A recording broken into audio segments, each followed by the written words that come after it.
Hey, what is up, everyone? This is Ete with another episode of Eco Lawn Science. It is now early April, and we are finally here in Utah getting to some type of spring. A little early spring, and some lawns are starting to wake up. One of the questions I'm getting a lot is about power raking. Do I need to power rake? Do I need to dethatch? What are the benefits? What are the negatives? Just tell me a little bit more about it. So that's what I intend to do on this episode. So the general overall concept is, throughout the course of the year, things die off. You have organic matter, you have tree leaves, you have grass clippings, roots that die off, et cetera. And what happens, they build up a layer of thatch. It could be organic material, semi-decomposed grass, and it just sits there. It sits there right by the soil, above the root layer. And there's good and bad. You can have up to about a ½ inch of thatch and still be helpful. In fact, it's beneficial because it might help to retain some moisture. It may help to offer shade for the root zone. But the problem is once you get over that ½ inch, and every lawn's going to be a little different, but the general rule of thumb is that ½ inch, and you start having a ½ inch, 3/4 inch, an inch of thatch, that's where you're going to have some serious problems. And we're talking about fungal, bacterial. We're talking about lack of efficiency in your products and your lack of moisture, all these things happening. That layer of dead organic matter and grass and what else may be will almost cause a little bit of a humidity level down for the root zone, which really, again, it's perfect breeding ground for bacteria and also insects. They'll live and they'll lay in there. So you have to really watch it. But again, under ½ an inch, you're good to go. Over a half, I would say, definitely take a look, do a sample.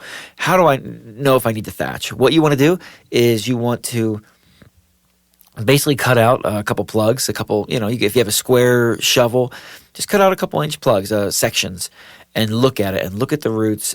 Go down as deep as you can, get the whole root ball out of the grass, and really just kind of look at it. And if it's spongy and it has a reddish brown mat between the green grass and the soil, so cut, out of your 3-inch plugs, then you're probably going to want to thatch. If there's just a little bit of debris, you're okay. As far as the time of year, if you decide that you do need to thatch or power rake, you really want to be careful. Early spring, so nowish, even about a week or two ago, you could be on it, or probably mid to late fall. Because what happens is when you run the machine over and it's just ripping out all this debris, and it's really kind of cutting up the ground a bit, and that actually can cause a lot of stress if you think about it. You're injuring the system, what's going on temporarily, so that it can come back stronger. But if you do it the wrong time of year, so if your lawn is already under stress, so drought stress, irrigation stress, whatever it may, heat stress, whatever it may be, and you thatch, so you're talking, sometimes even late spring is too late. Summer, definitely not late summer. Those areas, you're going to cause more stress, and your lawn may really freak out. So really, I recommend doing it about now, about a week or two ago. Probably for the next week or two, you're going to be good with that. It depends on where you are. Here at Park City, not quite yet, but in the lower areas, absolutely now is a great time. And if you miss the window, you just do it in the fall. But yeah, you definitely can cause some damage and stress. So that's why I say you only do it when you really need it, and that's going to be dependent on everything. It depends on the microbes in your soil, how fast things are breaking down, the balance. Some people need it on average about every year. Some people need it every other year. That's kind of what I'm seeing. Usually if you haven't gone 4 or 5 years, you may want to check it out. But even then, sometimes if you have a well-balanced soil, it depends on your elevation. We're high up in the mountains here, lower. The microbes are a little slower to act and break down the decomposed material. You may have to do it more regularly.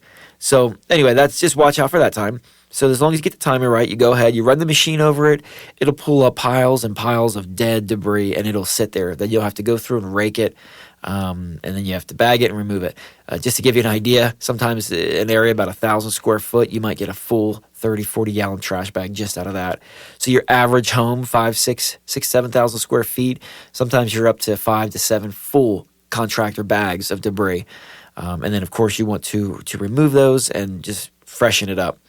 It's a great practice to do that before you do your first fertilization, and you turn your sprinklers on.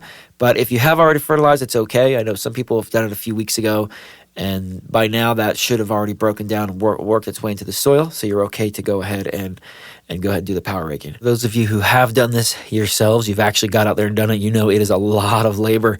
You can rent power rakes or dethatchers at Home Depot or anywhere around you, usually for about $70 a day.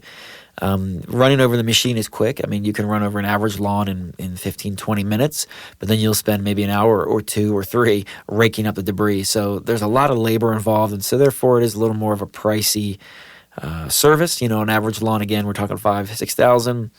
You could be a couple hundred, $250, $300 by the time to have a company come and do it, because it is labor intensive. But once it's completed, you'll see your lawn. It'll be refreshed. You'll see it'll look a lot thinner in some ways, and it might be a little yellowish. It might be stress from the damage, and that might last a couple weeks, and then it'll bounce back. So again, watch your timing. And a great thing to do is if you've had an area like, let's say, you have a dog spots that the dogs have come and killed them off, you could power rake them out, and then this is a great time to follow it up with seed. Now, ideal time is fall for seeding, but in the spring, if you're just trying to fill in some bare areas, you might as well, do the power raking, remove the debris, and then overseed the lawn, and just to help fill in now that you've removed so much. So overall, it's a great tool. Not everybody needs it all the time. So I would definitely look at your thatch layer, see how thick it is, how much you really need, and then do it accordingly.